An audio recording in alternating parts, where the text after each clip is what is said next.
wattaqu da'watal mazlum, takutlah kamu pada doa orang yang teraniaya.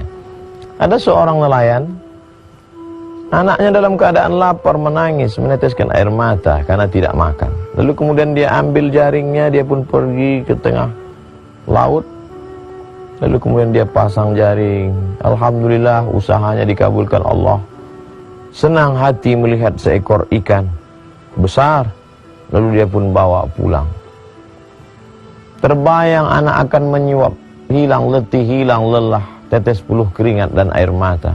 Karena nanti anak akan makan nyaman, tenang, perut kenyang, anak akan tertidur. Hilang lelah melihat senyum anak tertidur pulas. Tapi ternyata itu hanya sebagai mimpi semata. Karena di tengah perjalanan saat dia tenteng ikan, ada seorang raja penguasa yang ternyata suka melihat ikan ini. Pengawal, ambil ikan. Oh, Tuan Raja, ini untuk anakku yang sedang lapar. Ternyata orang-orang yang punya kuasa ini ada kenikmatan. Sebenarnya nikmatnya bukan saat makan ikan itu, tapi saat merampas ikan itu dari orang yang zalim, dari orang yang lemah.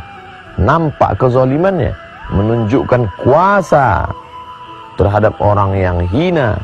Ternyata ada kenikmatan tersendiri bagi mereka yang punya penyakit luar biasa.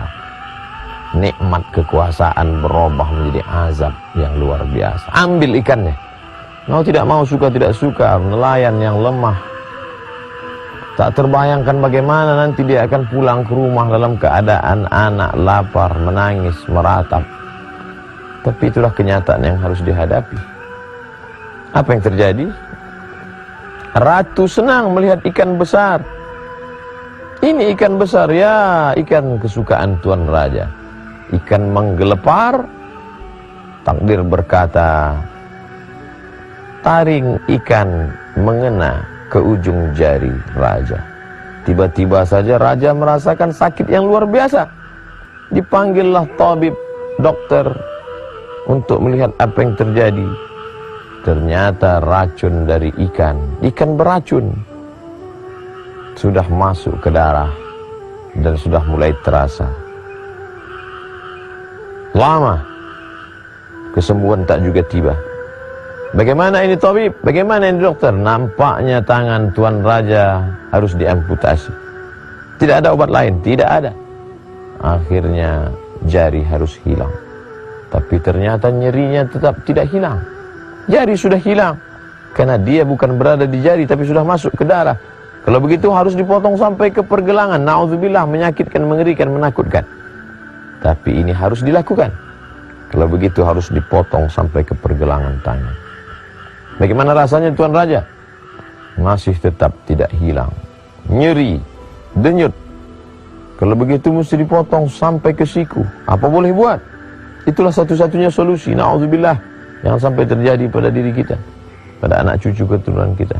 Dipotong sampai ke siku. Nyeri hilang. Tapi risau, gundah gulana, jantung, hati tak tenang, tetap datang. Malam tak lelap, siang tak kenyang. Apa sebenarnya yang terjadi? Maka dipanggillah ahli hikmah yang dapat melihat hati. Apa yang sebenarnya terjadi dengan hati?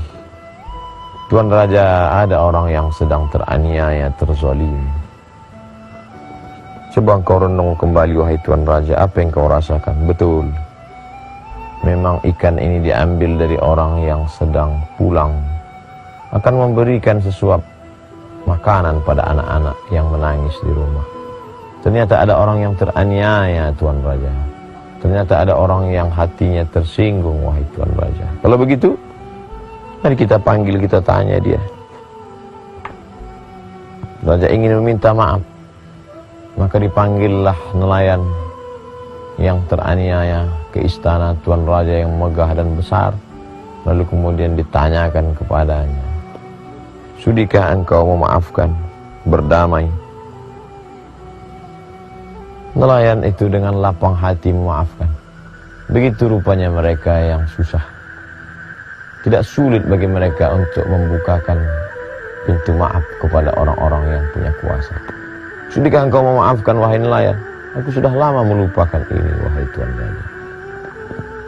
Apa sebenarnya yang kau doakan? Apa sebenarnya yang kau katakan? Apa sebenarnya munajat yang kau panjatkan kepada Allah?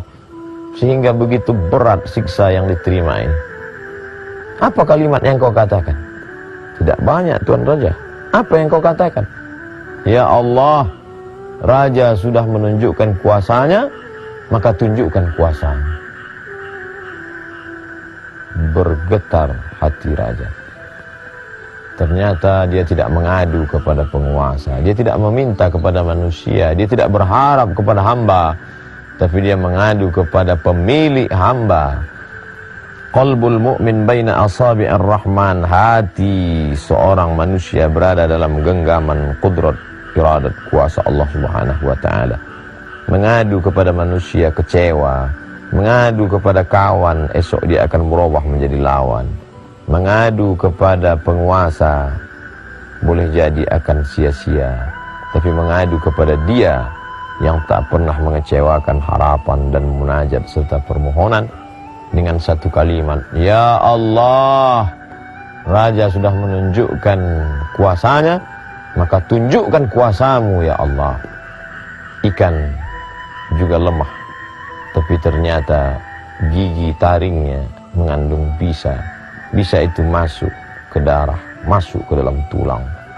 Begitulah Allah membalas. Ittaqu da'watal mazlum. Hati-hati, waspada terhadap doa orang yang teraniaya. Mudah-mudahan kita tak pernah menganiaya orang, dan andai pun pernah, mohon maaf. Terima kasih. Wassalamualaikum warahmatullahi wabarakatuh.